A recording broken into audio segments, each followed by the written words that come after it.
সবাইকে স্বাগত জানাচ্ছি আরআইএল অ্যাঙ্গেল চ্যানেল স্কয়ার বা নিবেদিত দেশ সম্প্রতিকে। দর্শক, আমি সোনিয়া হক আপনাদের সাথে আছি। আজকে আলোচনার বিষয় রেখেছি জুলাই নিয়ে মুখোমুখি, এবং এই বিষয়টি নিয়ে কথা বলতে এরই মধ্যে আমার সাথে আমার স্টুডিওতে অতিথিরা যুক্ত হয়ে গেছেন। আজ যুক্ত আছেন ডক্টর শামীম রেজা, অধ্যাপক, ঢাকা বিশ্ববিদ্যালয়, তিনি যুক্ত আছেন আমার সাথে। যুক্ত আছেন সোহরাব হাসান, সম্পাদক চর্চা.com। দুজনকেই স্বাগত জানাচ্ছি। এবং যেমনটা বলছিলাম, জুলাই নিয়ে মুখোমুখি চলছে ত্রয়োদশ জাতীয় সংসদ অধিবেশন, এবং আমরা প্রতিদিনই বিভিন্ন বিষয় নিয়ে সংসদ সদস্য নবীন প্রবীণ যারা নতুন এবং পুরনো মিশেলে যে আমাদের এবারের সংসদ, সেই সংসদে আমরা প্রতিদিনই কোনো না কোনো বিষয় বিতর্ক কিংবা সমালোচনা আলোচনা, সেই বিষয়টি সমাধান খোঁজার যে বিষয়গুলো তা প্রত্যক্ষ করছি। কিন্তু সকলেই বলছেন যে ঠিক এই মুহূর্তে যে বিষয়গুলো নিয়ে আলোচনার কথা ছিল বা আলোচনা হতে পারত, সেই বিষয়গুলো নিয়ে কথা হচ্ছে না। কথা হচ্ছে, তারা বলছেন যে কথা হচ্ছে জুলাই গণভোট ইত্যাদি নিয়ে। আমরা আগে বলেছি জুলাই সনদের আইনি ভিত্তি নেই, গণভোটের কোনো আইনি ভিত্তি নেই। মৌলিক বিষয় পরিবর্তনের জন্য গণভোট হয়। এই পার্লামেন্টের মাধ্যমে যা সংস্কার করতে চান তা করা যাবে। বিভিন্ন ইস্যুতে সংসদে সময়ক্ষেপণ করা হচ্ছে উল্লেখ করে আনিসুল ইসলাম মাহমুদ বলেছেন যে তেলের দাম নিয়ে কথা বলা উচিত ছিল, সেটি নিয়ে কথা বলা হচ্ছে না। মানে যে জনগুরুত্বপূর্ণ যে বিষয়গুলো ছিল সেগুলো এড়িয়ে যাওয়া হচ্ছে।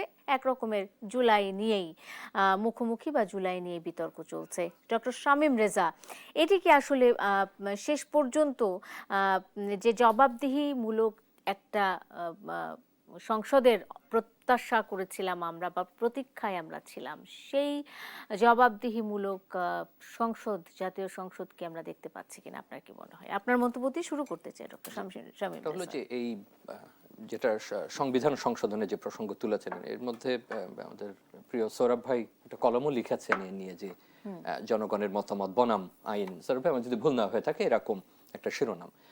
আপনি যে কথাটা তুললেন যে প্রথমে সংসদ আসলে জবাবদিহিমূলক হয় না, সংসদে আলোচনা হয় এবং সেটাই অত্যন্ত গুরুত্বপূর্ণ। আলোচনার বিভিন্ন দিকগুলো গুরুত্বপূর্ণ, কে কিভাবে তুলে ধরছেন, যেটা আমাদের সংসদে বহুদিন পর্যন্ত ছিল না। বিলগুলো উত্থাপিত হয়েছে, এগুলো আলোচনাই হয়নি, কণ্ঠভোটে পাশ হয়েছে এবং আমাদের সংসদ সদস্যরা মূলত প্রধান নেতাকেই পৃথক করতে বেশি ব্যস্ত থেকেছেন। এটার পক্ষে বিপক্ষে কোনো যুক্তিতর্ক আমরা খুব একটা শুনিনি। আপনি যদি ওই দিক থেকে বলেন, তাহলে এই সংসদের শুরু থেকে এইটুকু ইতিবাচক যে সংসদ সদস্যরা কথা বলছেন, পুরো বিতর্ক না করুন, অন্তত কিছুটা হলে তর্কের পরিবেশ তৈরি করছেন, যেখানে দুই পক্ষের যুক্তি দিচ্ছেন। এ পর্যন্ত আমি একটু ভালোভাবে গ্রহণ করতে চাই যে জিনিস একেবারেই ছিল না সেটা ফিরে আসছে। পরবর্তীতে আপনি যেটা বললেন যে এই মুহূর্তের এজেন্ডাটা কি, যুদ্ধ তো কারোর পরিকল্পনার মধ্যে ছিল না, বা আমরা জানতাম না যে এই মুহূর্তে যুদ্ধের আলোচনা করতে হবে বা জ্বালানি সংকট নিয়ে আলোচনা করতে হবে। কিন্তু এটা স্পষ্টভাবে অনুমোদিত ছিল যে সংসদ বসার পরপরই কিন্তু গণভোট, জুলাই সনদের বাস্তবায়ন এবং সংবিধান সংক্রান্ত আলোচনা হবেই। এ নিয়ে আমার মনে হয় যে আমাদের কারো কোনো দ্বিমত ছিল না। এবং আমরা কিন্তু নির্বাচনের ফল যখনই আমরা পেয়েছি, সম্বন্ধে আপনার অনুষ্ঠানে বলবার চেষ্টা করেছিলাম যে এই সরকারের সামনে কিন্তু দুটো বড় চ্যালেঞ্জ। একটা অর্থনীতি, একেবারে সে এসেই রমজান পেয়েছে, তাকে সামনে বাজেট দিতে হবে, অর্থনীতির অবস্থাও খুব একটা ভালো যায়নি, কিন্তু একই সঙ্গে তাকে রাজনৈতিক অনেকগুলো বিষয় মোকাবেলা করতে হবে, তার মধ্যে এইগুলো অন্যতম। এর মধ্যে যুদ্ধ এসে গেল এবং যুদ্ধের কারণে আমরা এখন যে সংকটে দাঁড়িয়ে আছি, সেটা কোথায় আমাদেরকে নিয়ে যাবে শুধু আমরা কেন, পৃথিবীর অনেক দেশকে, তারাও নিশ্চিত না, উন্নত দেশও নিশ্চিত না কোথায় শেষ হবে। অতএব এটার প্রধান প্রভাব পড়ছে জ্বালানির উপর। আর জ্বালানির উপর প্রভাব পড়া মানে তো আর বলার প্রশ্ন রাখে না যে আপনি আমি যে অনুষ্ঠান এখানে করছি এটাও যে বন্ধ হয়ে যাবে না, এমনও কোনো নিশ্চয়তা নেই। প্রশ্ন যেটা আপনি করেছেন সংসদে এই মুহূর্তে তাহলে প্রধান আলোচ্য বিষয় কোনটা হওয়া উচিত, এটা খুব কঠিন প্রশ্ন এবং আপেক্ষিক প্রশ্ন। আপনি যদি আগের জের টানেন, তাহলে নিঃসন্দেহে যে বিষয়গুলো ছিল সেটা সংসদ আলোচনা হবেই, এবং এটাই খুব স্বাভাবিক। বিরোধী দল তুলবেন, সরকারি তুলবেন। এবং তারা বলেছিলেন যে আসলে যে প্রশ্নগুলো থেকে যাচ্ছে তাদের মধ্যে বা যে শঙ্কাগুলো থেকে যাচ্ছে তাদের মধ্যে জবাবদিহিতার আওতায় সেসব প্রশ্ন তারা তুলবে। আমি ওই জায়গাটায় আসছি যে এই যে দু তিনটা জিনিস বললাম, জুলাই সনদের কোনগুলো বাস্তব, কারণ সেটা নিয়ে অনেক আলোচনা ছিল, সংবিধানের কি হবে এবং গণভোটের পরে যে জনগণ যে মতটা দিলেন তার ব্যাখ্যাটা কি হবে, সে ব্যাখ্যাটা কিন্তু নির্বাচনের আগেও স্পষ্ট ছিল না। যদি এখন যারা সরকার গঠন করেছেন, বিএনপির দিক থেকে সালাউদ্দিন সাহেব কিন্তু একাধিকবার বলেছেন তাদের মতে, আমার হয়তো দু একটা শব্দ এদিক ওদিক হতে পারে, যে গণভোট জনগণ একটা রায় দেবে যে হ্যাঁ তুমি করতে পারো, সেই রায়ের ভিত্তিতে আমরা সংসদে গিয়ে একটা বিল আকারের, তাই না, যদি আমি সাধারণ ভাষায় বলি, কি কি আমি করতে পারি সেটা উত্থাপন করব, তারপরে আমি আলোচনা করবো। এটা কিন্তু বিএনপি বলেছে, সেটা অস্বীকার করা যাবে না। আবার একই সঙ্গে এটাও তারা বলেছেন যে জুলাই সনদের সবকিছু তো আমরা পুঙ্খানুপুঙ্খ বাস্তবায়ন করব। আর এনসিপি জামাত তো আগে থেকেই বলেছে যে যা যা আছে সেগুলো বাস্তবায়ন করতে হবে। কিন্তু যে জায়গায় এসে আমরা এখন দাঁড়িয়েছি, যে এই আলোচনাটা এই মুহূর্তে যেমন গুরুত্বপূর্ণ, একই সঙ্গে অর্থনীতির ভবিষ্যৎ কি দাঁড়াচ্ছে এই সংকটের মধ্যে, সেটার বিশদ কোনো আলোচনা কিন্তু সংসদে এখনো হয়নি। আমরা বুঝতে পারছি এটা সংক্ষিপ্ত সংসদ, বা এই সময় বড় আকারের কিছু হবে না, কিন্তু যুদ্ধ তো বলে কয়ে আসেনি। অতএব এরকম এমার্জেন্সি যখন দেখা দেয়, তখন সাধারণ নাগরিক হিসাবে আমি মনে করি যে এটাও কিন্তু একটা ডিজার্ভিং বিষয়, এবং এটা অত্যন্ত ডিমান্ডিং বিষয়, যে অত্যন্ত বিস্তৃত বড় আকারের জনপ্রিয় আলোচনা দেখতে চায় না, যে কে কত জনপ্রিয় হচ্ছেন বক্তা হিসাবে। আমরা অনেক তরুণ বক্তা পাচ্ছি যারা এর আগে কোনোদিন সংসদে আসেননি, তাদের জন্য সুবর্ণ সুযোগ যে তারা বক্তৃতা দিচ্ছেন, জনগণ দেখছে। পুরনো অনেকে বেশ এমন দিচ্ছেন যে আমাদেরকে পুলকিত করছে, ভালো লাগছে, নিজের এলাকার কথাগুলো বলছে। কিন্তু প্রকৃতপক্ষে এই মুহূর্তে জ্বালানি সংকট নিয়ে, অর্থনৈতিক সংকট নিয়ে, যুদ্ধ দীর্ঘমেয়াদী হলে কি করব, আমরা কোথায় আছি, জনগণকে কতটুকু তথ্য দেব আমাদের মজুদ নিয়ে, অবস্থান নিয়ে, সত্যি কথাটা তো বলতে হবে আলটিমেটলি। যে যদি থেমে যায়, অবস্থান পরিষ্কার করা আপনি যে জনগণের কথাটা কাছে। বললেন, যদি জবাবদিহিতা আমি বুঝে থাকি, তাহলে এই বিষয়ে সংসদে ইমিডিয়েটলি আমার দেরি না করে দুই পক্ষ, সরকার এবং বিরোধী দল, বড় আকারের আলোচনা হবে। জনগণের কাছে জবাবদিহিতার যে বিষয়টি সেইটা। রয়েছে, আর আমি অন্য যে সেটাই বিষয়গুলো জানতে বললাম চাচ্ছি। সেটা হয়তো পরবর্তীতে আবার এক্স্যাক্টলি, সরবে বলার পর আলোচনাতে আলোচনা করা অবশ্যই যাবে। যাব। আমি একটু সোহরাব হাসানের কাছে চলে যেতে চাই। জুলাই নিয়ে এই যে বাহাস হচ্ছে, জুলাই নিয়ে মুখোমুখি শুরু থেকেই আমরা দেখতে পাচ্ছি, এটা নিয়েও কথা বলবো। আসলে শুরু থেকেই আমরা এই অভ্যুত্থানের পূর্ববর্তী সময়, পরবর্তী সময়ে মুক্তিযুদ্ধ এবং জুলাইকে কেন যেন সামনাসামনি দাঁড় করায় দেওয়া হচ্ছে, এটা এই প্রশ্নের উত্তরটাও কিন্তু আপনারা দিবেন। আমি আপনার কাছে যে প্রশ্নটা রাখতে চাই, যে মানে বিশ্লেষকরা বলেন, আমরা নই, বিশ্লেষকরা বলেন, আমরা শুনি যে জুলাই নিয়ে বা জুলাইয়ের কৃতিত্ব বা কর্তৃত্ব নিয়ে জাতীয় সংসদে এখন যে বাহাস চলছে, সেই বাহাসটি আসলে দেশের রাজনৈতিক এবং সাংবিধানিক পরিস্থিতিকে আরো সংকটময় করে তুলছে। কোন কোন দিক দিয়ে সংকটময় করে তুলছে বলে আপনি মনে করেন সৌরভ হাসান, একটু বলবেন সেটা, এবং এর সমাধান কি আপনার জানা আছে কিনা? ধন্যবাদ বন্ধু শামীম রেজাকে, শুভেচ্ছা। সংবিধান কেন? রাষ্ট্র পরিচালনার জন্য জাতীয় সংসদ, রাষ্ট্র পরিচালনার জন্য নির্বাহী বিভাগের জবাবদিহি আদায় করার জন্য, এবং আরেকটি বিভাগ আছে বিচার বিভাগ। কোনো রাষ্ট্রে যদি এই তিন বিভাগ তার এখতিয়ারের মধ্যে এবং স্বাধীনতা নিয়ে কাজ না করতে পারে, তাহলে সেই রাষ্ট্র গণতান্ত্রিক হতে পারে না, এবং সেই রাষ্ট্র এগোতেও পারে না। গত 55 বছরে অনেক চড়াই উতরাইয়ের মধ্য দিয়ে এসেছি। স্বামী রাজা বললেন যে আগের সংসদগুলোতে, এটি গত 3টি সংসদ যদি বলি, সেখানে তার জন্য প্রযোজ্য, সেখানে এরকম বিতর্ক, প্রাণবন্ত বিতর্ক হয়নি, বা সরকারি দল বিরোধী দল এক ধরনের আপোষ, মানে পারস্পরিক সমঝোতার ভিত্তিতে চলছে। কিন্তু তার আগে, অর্থাৎ যে সংসদে বিএনপি ছিল বিরোধী দল হিসেবে, এর আগে আওয়ামী লীগ বিরোধী দল হিসেবে ছিল, বিএনপি ক্ষমতায় ছিল, ওই সংসদগুলো কিন্তু বেশ উত্তপ্ত ছিল, প্রাণবন্ত, আবার কার্যকর ছিল এটা বলা যাবে না, কারণ ওই সব সংসদেই 91-এর পর আমরা পূর্ণাঙ্গ সংসদ কখনোই পাইনি। যে কোনো সংসদের অর্ধেক সময়টা বিরোধী দল বাইরে ছিলেন। এখন একটা সংসদের যদি 2 বছর 2.5 বছর বিরোধী দল অনুপস্থিত থাকে, এবং শুধু ভাতা নেয়ার জন্যে 90 দিন পর, 90 কার্য দিবসের পর একদিন হাজিরা দিয়ে আবার অনুপস্থিত থাকে, সেটা তো সংসদ বলে মনে হয় না। এখন যে প্রশ্নটি দাঁড়িয়েছে, আমি জনগুরুত্বপূর্ণ বা এই মুহূর্তের সংকটের কথাটা পরে বলি। জুলাই সনদ যে এটা দৃষ্টিভঙ্গির পার্থক্য, অনাস্থার, পারস্পরিক অনাস্থার অর্থাৎ আস্থার সংকট একটা, দৃষ্টিভঙ্গির পার্থক্য একটি। আরেকটি হচ্ছে যে বিরোধী দল, বিএনপি যেহেতু 2/3 বেশি সংখ্যাগরিষ্ঠতা নিয়ে সংসদে আছে, সুতরাং বিরোধী দলের মধ্যে একটা ভয় কাজ করে সব সময়, যে আমরা যাই বলি না কেন তারা অগ্রাহ্য করবে। আর এক্ষেত্রে আমি বলি যে সরকারি দলকে কিছুটা উদার হওয়া প্রয়োজন। সরকারি দল বলেছে যে তারা জুলাই সনদ বাস্তবায়নে অঙ্গীকারাবদ্ধ বাস্তবায়ন করবেন, কিন্তু অনেকগুলো মৌলিক প্রশ্ন আছে, সেখানে তাদের অবস্থানটা কি, উচ্চকক্ষ কিভাবে গঠিত হবে, রাষ্ট্রপতি, বর্তমান রাষ্ট্রপতির নিয়ে বিরোধী দলের আপত্তি অনেকেরই যে এই রাষ্ট্রপতি কি তার মেয়াদ পূরণ করবে, এবং তৃতীয় হচ্ছে যে রাষ্ট্র কাঠামোর রাষ্ট্রীয় যে সাংবিধানিক প্রতিষ্ঠানগুলো আর এবং স্বায়ত্তশাসিত প্রতিষ্ঠানগুলো পরিচালনার ক্ষেত্রে, বিচার বিভাগ পরিচালনার ক্ষেত্রে জুলাই সনদে কিছু অঙ্গীকার ছিল, সেই অঙ্গীকার অনুযায়ী কিছু অধ্যাদেশও জারি হয়েছিল। সেই অধ্যাদেশগুলো বিএনপির অনেকগুলো মেনেছে, অনেকগুলো বাতিল করেছে, অনেকগুলো স্থগিত করেছে যাচাই বাছাই করার জন্য। এখানে বিরোধী অনেকগুলো মৌলিক প্রশ্ন, যেমন বাংলাদেশের গত 55 বছরে অর্থাৎ অন্তর্বর্তী সরকারে আসার আগ পর্যন্ত বিচার বিভাগ, সুপ্রিম কোর্টের বিচারক নিয়োগে কোনো আইন হয়নি। যেমন আইন হয়েছে হয়নি, মানে এর আগে হয়নি, আওয়ামী লীগ সরকারের শেষ মেয়াদে আইন করে একটি নির্বাচন কমিশন করেছিল, কিন্তু সেটাও অনেকের কাছে মনোভূত হয়নি। এখন বিচারক নিয়োগে আইন। দ্বিতীয় হচ্ছে অধস্থন আদালতের উপর সুপ্রিম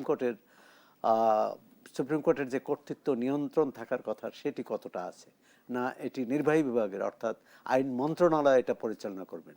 এবং আমরা দেখেছি আইন মন্ত্রণালয় পরিচালনা করার অর্থ হচ্ছে এটি ন্যায় বিচারের পথে বড় বাধা। সেটি সব সরকারে এমনই দেখা গেছে। বিচারকদের পদায়ন, পদোন্নতি, বদলি এসব ক্ষেত্রে সবসময় বিবেচনা করা হয় যে কে আমার বিচারক, কে আমার দলের পক্ষে।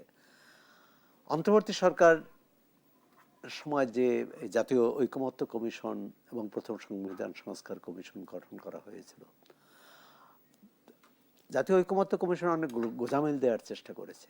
কারণ যখন রাজনৈতিক দলগুলো পরস্পর বিরোধী অবস্থানে, এখন যেমন মুখোমুখি, আপনি দেখেছেন অন্তর্বর্তী সরকার সময় প্রতিটি রাজনৈতিক দলগুলোর সাথে যখন আলোচনা করেছে একসঙ্গে, সেটা আরো বেশি একে অপরের বিরুদ্ধে তাদের কঠোর অবস্থানের কথা বলেছিল, যে কারণে ঐকমত্য কমিশন একটা সমঝোতার চেষ্টা করেছিল, দুই পক্ষকে কাছাকাছি টানা। বিষয়টা কি এরকমই, মানে যে কোনো ভাবে নির্বাচনটা হয়ে যাক, একটা হচ্ছে যে কোনো ভাবে একটা ঐকমত্য তৈরি করা, ঐকমত্য না নির্বাচন হবে না, নির্বাচন না হলে নতুন সংসদ হবে না, এরকম একটা বিষয়। আরেকটি যে আইনি প্রশ্ন আসছে, যে জুলাই সনদ হচ্ছে একটি রাজনৈতিক অঙ্গীকার, মানে অনেক রাজনীতি 3 জোটের রূপরেখা যেমন ছিল, এখন 3 জোটের রূপরেখা বা জুলাই সনদই আইন হয়ে যায় না। জুলাই সনদে যেসব অঙ্গীকার আছে, অঙ্গীকারের ভিত্তিতে আইন করতে হবে জাতীয় সংসদকে। বিএনপির যেটা বড় আপত্তি, সাংবিধানিক আদেশ। এখন সাংবিধানিক আদেশ দিতে পারে কিনা, যেহেতু সংবিধান বহাল আছে, সংবিধান তো স্থগিত করা হয়নি। সামরিক শাসন, 2 সামরিক শাসকের আমলে সংবিধান স্থগিত করে রাষ্ট্র পরিচালনা করা হয়েছিল। তারা অনেকগুলো আদেশ দিয়েছেন এবং আদেশ অধ্যাদেশ দুটোই পরবর্তী সংসদে সেটি পাস হয়েছে। এখন এটির সাংবিধানিক ব্যাখ্যারও কিন্তু ফারাক আছে। যেমন আমরা যদি যে কোনো বিষয়ে যখন আদালতে কোনো মামলা ওঠে, আমরা যখন বিবাদী পক্ষের আইনজীবীর বক্তব্য শুনি মনে হচ্ছে যে তিনি সঠিক, আবার বাদী পক্ষের যখন আইনজীবীর বক্তব্য শুনি তিনিই সঠিক। এখন এই জুলাই সনদ নিয়ে এই বাদী বিবাদের লড়াই চলছে। এখন এটা সমাধানটা হতে হবে আলোচনার মাধ্যমেই এবং জাতীয় সংসদ। এই আলোচনা কি সংসদ পর্যন্ত থাকবে, নাকি যেমনটা বিরোধী দল বলছে তারা রাজপথে যাবে, এবং রাজপথে শুধু তারা গেলে হবে না, যারা এই বিষয়গুলো তৈরি করেছে, সাবেক প্রধান উপদেষ্টা কিংবা সাবেক আইন উপদেষ্টা, তাদেরকেও তারা রাজপথে সেই আন্দোলন আহ্বান জানাচ্ছে। মানে আসলে মোদ্দা কথা যদি বলতে চাই, পরিবেশ বা পরিস্থিতি বা এই রাজনীতি বা এই সংসদের ভবিষ্যৎটা কোন দিকে যাচ্ছে, বিরতির পরে এসে আপনাদের দুজনের কাছে জানবো। একটা বিরতি নিতে হবে সৌরভ ভাই, একটা বিরতি নিয়ে ফিরছি। দেশ সাম্প্রতিকের দর্শক সঙ্গ হচ্ছে RI ল্যাঙ্গেল চ্যানেল স্কয়ার বার। আমি সোনিয়া হক আপনাদের সাথে আছি। জুলাই নিয়ে মুখোমুখি বিতর্ক চলছে জাতীয় সংসদে এবং এই বিষয়টি নিয়ে আজকে আলোচনা করছি। আমার সাথে আছেন সোহরাব হাসান, আছেন ডক্টর শামীম রেজা। আলোচনায় চলে যেতে চাই ডক্টর শামীম রেজা। একটি বিষয় শুরুতেই বলেছিলাম যে গণ অভ্যুত্থান পরবর্তী সময়ে কিংবা সময় থেকে আমরা দেখেছি আসলে মুক্তিযুদ্ধ এবং জুলাই আন্দোলনকে একটা মুখোমুখি অবস্থানে দাঁড় করানোর চেষ্টা সবসময় চলেছে। মুক্তিযুদ্ধের বিরুদ্ধে কথা বলা কিংবা জুলাইকে ছোট করে কথা বলা, এই বিষয়গুলো তো ছিলই, খুব স্বাভাবিক, মানে সাধারণ বিষয়ের মধ্যেই ছিল। আমরা যেটা কোনোটাই কাম্য ছিল না। মুক্তিযুদ্ধকে কখনোই অস্বীকার করা যাবে না এবং জুলাইয়ের অবদানকেও আমরা নিশ্চয়ই অস্বীকার করি না। কিন্তু এই প্রবণতাটা আমরা দেখেছি এক শ্রেণীর মানুষ বা একটি শ্রেণীর মধ্যে আমরা এই প্রবণতাটা দেখেছি। এটি কেন? আবার আরও একটা অভিযোগ আছে, সেটা হলো যে স্বাধীনতা পরবর্তী সময়ে মুক্তিযুদ্ধের চেতনা কিংবা মুক্তিযুদ্ধ বলতে একটি দলকে আমরা বুঝতাম এবং সেটাই বোঝানো হতো যে সেই দলটি আসলে মুক্তিযুদ্ধ করেছে এবং সেই দলটি মুক্তিযুদ্ধের দাবিদার, আর কেউ নয়, এমনটাই। আবার জুলাই নিয়েও আমরা দেখেছি সেই যে জুলাইয়ের বেসাতে, সেটাও আমরা কিন্তু দেখেছি এক সময়। মানে এই যে জুলাই এবং মুক্তিযুদ্ধকে পরস্পরের মুখোমুখি দাঁড় করানোর একটা প্রবণতা এবং কে কার চেয়ে বড়, এটি কেন? এই উত্তর আমরা হয়তো এই একটা অনুষ্ঠানে দিতে পারবো না। মানে এর সামাজিক কারণ আছে, রাজনৈতিক কারণ আছে, এটা আমাদের বোধের বিষয় আছে এবং আমাদের বিপুল পরিমাণে রাজনৈতিক বিভেদও এর জন্য দায়ী এবং সব পক্ষই যে এক ছিল একটা বাংলাদেশ তৈরির জন্য, সেটাও তো না। এবং যারা এটার পক্ষে ছিলেন না তারা তো এখন অনেকটা স্পষ্টভাবেই সেটা বলেন যে তারা ছিলেন না এবং কেন ছিলেন না। একই সঙ্গে এটা প্রমাণের জন্য সম্ভবত তাদের একটা সাংস্কৃতিক প্রকল্প রয়েছে এবং যে প্রকল্পটা কোনো কোনো সময় খুব স্পষ্ট হয়ে ওঠে এবং এটা বাংলাদেশের জন্য খুব দুঃখজনক। পৃথিবীর অনেক দেশেই একটা জাতির জন্ম সময় বা তাদের সংগ্রামের সময় সব পক্ষ এক থাকে না, সেটা দক্ষিণ এশিয়ার অন্যান্য দেশের ক্ষেত্রেও আপনি হয়তো চিহ্নিত করতে পারবেন। কিন্তু সেই শক্তিটা এত বেশি সুসংগঠিত হয়ে একটা প্রকল্প আকারে তাদেরকে আমরা সক্রিয় থাকতে দেখি না। হয়তো তাদের অন্য রাজনৈতিক প্রকল্প থাকে, সম্ভবত এটাই হচ্ছে বড় কারণ, কারো যদি নাম উল্লেখ না করে বলি। আর এরপরের যেটা আসুন, এই জুলাই আন্দোলনের পরে কিন্তু বহুবার বলার চেষ্টা করা হয়েছে, রাজনীতিবিদরা বলেছেন, সংস্কৃতি কর্মীরা বলছেন, টেলিভিশনে আমরা বলছি, যে যেভাবে যে যার অবস্থান থেকে যে মুক্তিযুদ্ধ বা একটা জাতির জন্ম একবারই হয়, এটা তার বারবার হয় না।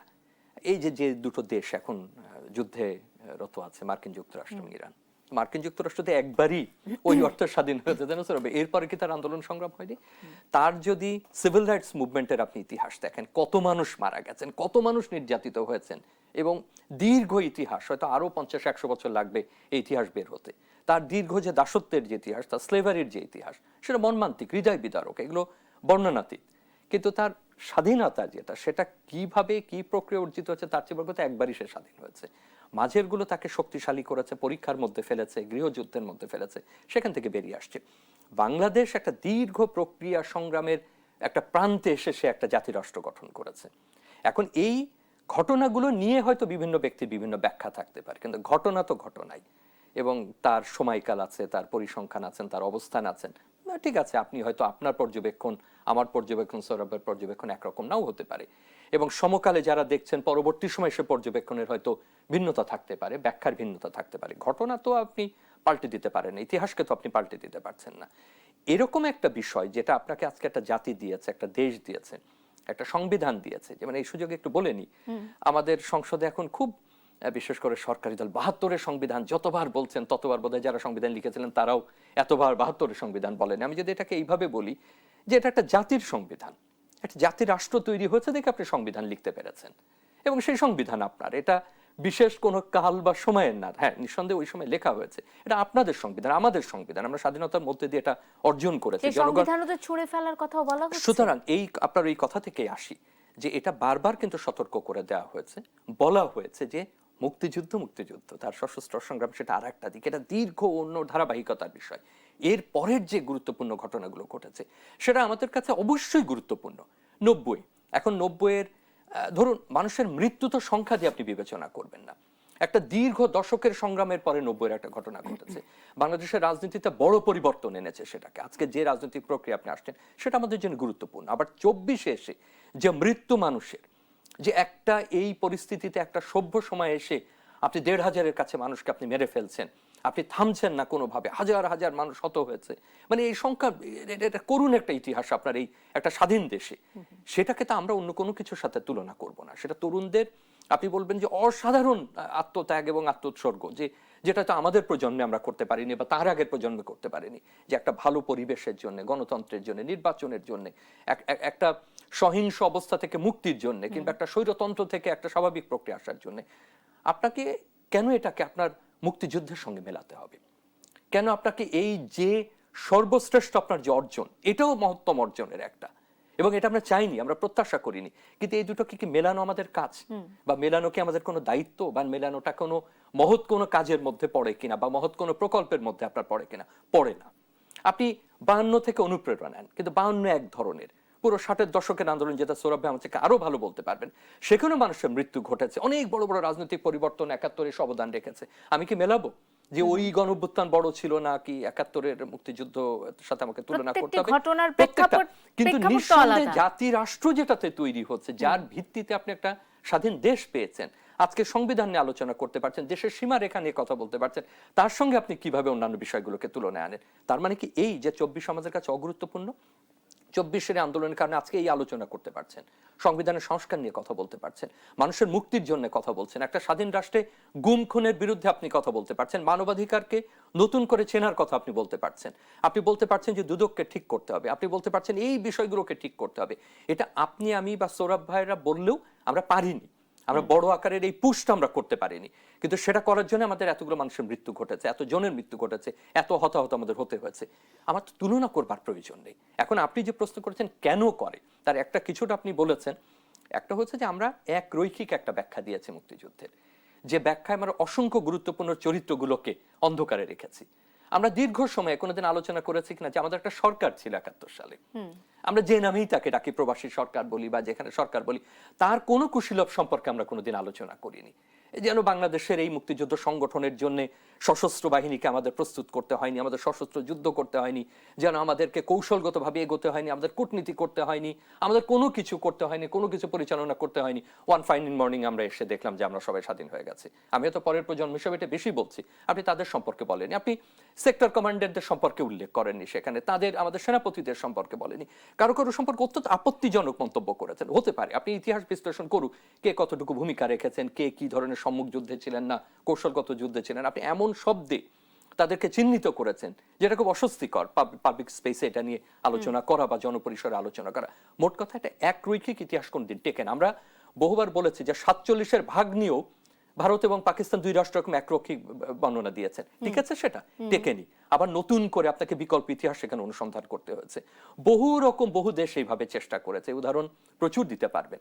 তো সেইটা থেকে আমরা বলেছি আমরা শিক্ষা নিই। অর্থাৎ যখন আপনি একরৈখিক ভাবে করেছেন, আপনি অত্যন্ত গুরুত্বপূর্ণ চরিত্রকে ছোট করেছেন, এবং তাকে ছোট করেছেন, তাদেরকে ছোট করেছেন, তাদের মূল্যায়ন এখন করাটা অত্যন্ত কঠিন হয়ে পড়েছে। এখন যে প্রশ্নগুলো উঠছে বোধহয় ওই সময়কার এক ধরনের খেসারত দিতে হচ্ছে। যদি উত্তরটা দিই যে সেটাতে যেটা হয়েছে, একটা প্রজন্ম, আপনি হিসাব করেন প্রায় 2 দশক, তার মানে যার বয়স তখন 5 বছর, তার বয়স এখন 25 বছর, যে জুলাই অভ্যুত্থানে অংশগ্রহণ করেছে, একই রকম পড়েছে, একই রকম জেনেছে, একই রকম শুনেছে, আর কোনো চরিত্রকে সে দেখেনি, আর কোনো কিছুর তার অবস্থান নেই, আর কোনো ঘটনা নাই। তো সুতরাং এই সুযোগটা কে নেবে? এই সুযোগ তো বিরোধী পক্ষই নেবে, এবং এটা চমৎকার সময় সুযোগ নেওয়ার, কারণ এটা প্রজন্মের মাথায় ওটা নাই। এখন আপনি বলতে পারেন তার প্রবেশাধিকার থাকতে পারে, কিন্তু সুযোগ তো সে নিচ্ছে। এখন সেই সুযোগে হয়তো আমরা পিছিয়ে পড়ছি, অন্যরা কিছুটা এগিয়ে যাচ্ছে।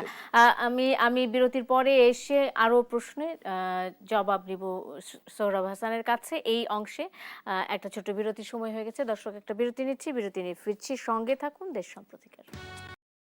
বিরতির পর স্বাগত আরেকবার, দেখছেন দেশ সাম্প্রতিক, নিবেদন করছে আরআইএল অ্যাঙ্গেল চ্যানেল। স্কয়ারবার সোনিয়া হক আপনাদের সাথে আছে। জুলাই নিয়ে মুখোমুখি বিতর্ক যে বিষয়গুলো রয়েছে সে বিষয়গুলো নিয়ে কথা বলছিলেন আজকে আমাদের আলোচকরা, ডক্টর শামীম রেজা এবং সোহরাব হাসান আমার সাথে আছেন। আমি আলোচনায় চলে যেতে চাই। সোহরাব হাসান, এই অংশে আপনাকে দিয়েই আমি আলোচনাটা শুরু করতে চাই, এবং যে বিষয়টি ছিল যে সমাধানের একটা কথা বলছিলেন আপনি, যে এই সমাধান, এই বিতর্কের সমাধান, এটি কি সংসদেই শেষ হবে? সংসদের বিষয় যেহেতু, সেটি কি সংসদের শেষ শেষ হবে, নাকি বিরোধী দল বারবার বলছে যে তারা দাবি আদায় না হলে বা দাবি মানা না হলে তারা রাজপথে নামবে এবং সেখানে মানে রাজনৈতিক ঐক্য কিংবা সরকারের যদি সদিচ্ছা না থাকে সে সরকার আসলে বেশি দিন টিকবে না, এমনটাও বিরোধী পক্ষ থেকে বলা হচ্ছে। তো সবকিছু মিলিয়ে আসলে বিরোধী দলকে রাজপথে চলে যাওয়ার সিদ্ধান্তই নিচ্ছে, এমনটা মনে হয় আপনার কাছে? না, বিরোধী দল রাজপথে তারা কর্মসূচি নিতেই পারে, গণতান্ত্রিক দেশে যে কোনো কর্মসূচি নিতে পারে সরকারের উপর চাপ সৃষ্টি করার জন্য, কিন্তু তারা সংসদে থেকে করবেন না সংসদ থেকে বেরিয়ে যেয়ে করবেন। যেমন আমরা অতীতে দেখেছি যে অনেকগুলো সংসদেই সেটি এই গত 3 সংসদের বাইরে যদি বলি, নবম, অষ্টম, সপ্তম, পঞ্চম, এই গুলোতেও তো আমরা দেখছি রাজপথের সমাধান চেয়েছে। বাংলাদেশের দুর্ভাগ্য হলো যে রাজনৈতিক নেতৃত্ব আলোচনার মাধ্যমে সংসদের ভিতরে বা বাইরে সমস্যার সমাধান না করে তারা রাজপথে সমাধান খুঁজছেন এবং করেছেন বাধ্য হয়ে। যেমন তত্ত্বাবধায়ক সরকার প্রতিষ্ঠার যে আন্দোলন, তখন কিন্তু এই বিএনপি একা ছিল, বিএনপি ক্ষমতায় ছিল, তার বিরুদ্ধে জামাত ইসলামী, আওয়ামী লীগ, জাতীয় পার্টি, বাম সবাই কিন্তু এই তত্ত্বাবধায়ক প্রতিষ্ঠার বিরুদ্ধে আন্দোলন করেছে। কোথায়? রাজপথে। কিন্তু সেই তত্ত্বাবধায়ক ব্যবস্থাটা আনতে হয়েছে কিন্তু সংসদে যেয়ে। সেটি 10 দিনের সংসদ হোক, 5 দিনের সংসদ হোক, সংসদেই পাশ করতে হবে। এখন যে বিষয়টি হচ্ছে যে বিরোধী দল যে সব দাবি করেছে, আমরা ধরে নিলাম বিরোধী দলের দাবি ন্যায্য এবং সরকার মেনে নিল। কোথায় মেনে নেবে? একটা এই সংসদ থাকতে তো একটা অধ্যাদেশের মাধ্যমে আর মানবে না। রাষ্ট্রপতি তো একটা অধ্যাদেশ জারি করতে পারবে না, সংসদেই আইন করতে হবে। এবং এর পক্ষে বিরোধী দল যেটি পারে জনমত বা ব্যাখ্যা করতে, বিরোধী দলের বাইরের যে সামাজিক শক্তি আছে, নাগরিক সমাজ আছে, শিক্ষক, সাংবাদিক, বুদ্ধিজীবী, আইনজীবী, এদের নিয়ে জনমত তৈরি করা, অর্থাৎ আমাদেরটাই ন্যায্য ব্যাখ্যা করা, ব্যাখ্যা বিশ্লেষণ। এবং ব্যাখ্যা বিশ্লেষণ চূড়ান্তভাবে সংসদেই যাবে এবং সেখানে সরকারি দলের প্রতিনিধি থাকবে, বিরোধী দলের প্রতিনিধি থাকবে। তারা প্রয়োজন মনে করলে বাইরের লোকদেরও সহায়তা নিতে পারে। এটা যেহেতু সাংবিধানিক বিষয়, যেহেতু আইনি বিষয়, আইনজীবীদের বা আইনজ্ঞদের, সংবিধান বিশেষজ্ঞদের সঙ্গে নিতে পারে। সমাধানের মূল যেটা বাধাটা কোথায় সমাধানের ক্ষেত্রে? একটা হচ্ছে উচ্চকক্ষ, যেটি বিরোধী দলের দাবি, বিএনপির 31 দফায় উচ্চকক্ষের কথা আছে। বিএনপি চায় যে তারা যে আপত্তি জানিয়েছে, তারা যে নোট অফ ডিসেন্ট দিয়েছে, সেই নোট অফ ডিসেন্ট হচ্ছে তাদের রাজনৈতিক কর্মসূচি এবং সেই কর্মসূচির পক্ষে বা রাজনৈতিক ইশতেহার, তার পক্ষে জনগণ রায় দিয়েছে। সুতরাং তারা এই নোট অফ ডিসেন্ট বাদ দিয়ে যে জুলাই সনদ, সেটা বাস্তবায়ন করতে রাজি। আর বিরোধী দল বলছে যে না, জুলাই সনদ হচ্ছে আমাদের অঙ্গীকার এবং জুলাই সনদ না, তারা বলছে যে জুলাই সনদের বাস্তবায়নের জন্য যে সাংবিধানিক আদেশ হয়েছে সেটা পুরোপুরি বাস্তবায়ন করতে হবে। এখন এখানে একটা ওই যে আবার বললাম আইনি লড়াইয়ের বিষয় আছে, দৃষ্টিভঙ্গির বিষয় আছে, যে সাংবিধানিক যে আদেশ, সেই আদেশে বলা হয়েছে যে সংবিধান সংস্কার পরিষদ গঠন করতে হবে, সেটি হয়নি এবং সরকারি দল বলছে এটা বেআইনি, এটি করতে পারে না। এখন একটা উপায় আছে, আদালতে যাওয়া, সর্বোচ্চ আদালতে। এখন আমাদের দেশে এক ধরনের বিশেষ কমিটি গঠনের আহ্বান জানাচ্ছে। কমিটি তো গঠন করতেই হবে। আরেকটি বিষয় হচ্ছে যে বিরোধী দল এবং একটা সংস্কার না সংশোধন, এটার তো একটা বিতর্ক হচ্ছে। বিরোধী দল বলছে আমরা সংস্কার চাই, সংস্কার চাইলেও তো সংশোধন করতে হবে, কারণ এই সংবিধান তো ছুঁড়ে ফেলে দেওয়া হয়নি। এই সংবিধানের ভিত্তিতে নির্বাচন হয়েছে, এই সংবিধানের ভিত্তিতে মন্ত্রীরা শপথ নিয়েছেন, সংসদ সদস্যরা শপথ নিয়েছেন। সুতরাং এই মানে তারা কি ঘুরে ফিরে আবারও সেই সংবিধান পুনর্লিখনের যে দাবিটি ছিল সেটাই কি তোলার চেষ্টা করছে? পুনর্লিখন যে কোনো সংশোধনীয় তো পুনর্লিখন, হ্যাঁ, সংশোধনীয় তো পুনর্লিখন। এখন কথা হচ্ছে এটা ভাষার মারপ্যাচ বলি বা এটা নিজেদের মানে এক ধরনের একগুঁয়েমিও এখানে প্রকাশ পেয়েছে। বিরোধী দল বলছে এর বাইরে আমরা যাব না, সরকারি দল বলছে এর বাইরে আমরা যাব না। এরকম অবস্থা হলে অচল অবস্থায়, এবং যেটি যেটি আলোচনার শুরুতে আপনি বলছিলেন যে জনজীবনের এখন সমস্যা কি, যে ধরেন 3 কিলোমিটার যে যে মোটরসাইকেল পাম্প স্টেশনের ফিলিং স্টেশনের সামনে যে 3 কিলোমিটার মোটরসাইকেলের লাইন, যা গাড়ির লাইন, তাদের কাছে এই বিতর্ক তো অর্থহীন এবং তাদেরকে ক্ষুব্ধ করবে। অবশ্যই সবাই জুলাই সনদের পক্ষে, কিন্তু আপনি জনজীবনের সমস্যা দেখবেন না, আপনি এই মুহূর্তে দেশের সংকট দেখবেন না, নিত্যপণ্যের দাম বাড়ছে এবং এটি কৃষক ক্ষতিগ্রস্ত হচ্ছে, শিল্প কারখানা উৎপাদন কমে যাচ্ছে, আমদানি অনিশ্চিত হয়ে পড়েছে। আমি একটু সৌরভ ভাই, আমি একটু যুক্ত করি। বিতর্ক যখন যারা তৈরি করছে, বিরোধী দল বিতর্ক তৈরি করছে বা বিতর্ক তৈরি হচ্ছে, তারা জুলাই সনদ নিয়ে দুই বিতর্ক পক্ষই, শুধু করতে বিরোধী যাচ্ছে। দল বিতর্ক না, হ্যাঁ, সরকারি কিন্তু দলও। সরকার কি আসলে এই গুরুত্বপূর্ণ যে বিষয়গুলো রয়েছে সেগুলো নিয়ে কিছু চিন্তা করছে না? তাদের কোনো না, পরিকল্পনা নেই? সংসদে কি হয়, সংসদে যে কোনো একজন একজন ব্যক্তি, একজন সদস্য করতে পারেন বা দলীয়ভাবেও এটি আলোচনা করেই প্রতিটি সংসদীয় দল আছে, স্বতন্ত্র ছাড়া সবার সংসদীয় দল আছে, বিরোধী দল সংসদীয় দলের নিশ্চয়ই এটা আলোচনা হওয়া উচিত। এবং যে প্রস্তাবটি বিরোধী দলের নেতা প্রথম তুলেছিলেন যে সাংবিধানিক আদেশের ভবিষ্যৎ কি হবে, সংবিধান সংস্কার পরিষদ কেন গঠিত হলো না, আর সেটি যেমন আলোচনা হয়েছে, এই মুহূর্তে বিরোধী দল কেন এই আলোচনাটা আনবে না যে জনজীবনের সংকট? সরকার অনেক সময় সমস্যা চেপে রাখতে চাইতে পারে, সমস্যা অনেক যে তারা মনে করতে পারে যে সমাধান হবে, যুদ্ধ হয়তো 3 দিন পরও শেষ হয়ে যেতে পারে, তাহলে আর আলোচনার প্রয়োজন নাই। কিন্তু এটা তো বিরোধী দলের চাপ দেওয়া উচিত ছিল। আর যেটি আজকে দেখলাম যে একজন সরকার দলীয় সংসদ সদস্য, তিনি বর্তমান যে সড়ক পরিবহন মন্ত্রী, তার সম্পর্কে বলেছেন যে তিনি যে ভাষায় কথা বলেন সেটা তো আওয়ামী লীগের মন্ত্রী বলতেন। তাই এই যে সরকারি দলের পক্ষ থেকেও তো আলোচনা মানে সমালোচনা আসছে। তো বিরোধী দল বিরোধী দল যদি এটি অবশ্যই তাদের দাবির পক্ষে অবস্থান নেবে, জোরালো অবস্থান নেবে, কথা বলবেন, কিন্তু তাদের অবস্থান যদি এমন হয় যে তাদের দাবি না মানলে আমরা সংসদে থাকবো না, আর কোনো বিষয়ে কথা বলবো না, সেটা বোধহয় নেই। কারণ তারা রাষ্ট্রপতির ভাষণের উপর যে আলোচনা, সেই আলোচনায় কিন্তু অংশ নিয়ে সব সংসদ সদস্যই চায় তার এলাকার যে জনগণ তাকে ভোট দিয়ে নির্বাচিত করেছেন তাদের সমস্যা, তাদের অভাব অভিযোগের কথা তুলে ধরতে, এবং সেটা তুলে ধরেছে। অসংখ্য ধন্যবাদ সৌরভ হাসান, ডক্টর শামীম রেজা, দুজনকে ধন্যবাদ জানিয়ে আজকের মতো শেষ করতে চাই। আর আইএল অ্যাঙ্গেল চ্যানেল স্কয়ার বা নিবেদিত দেশ সাম্প্রতিক দর্শক, এতক্ষণ যারা আপনারা সঙ্গে ছিলেন আপনাদেরও ধন্যবাদ। শুভরাত্রি।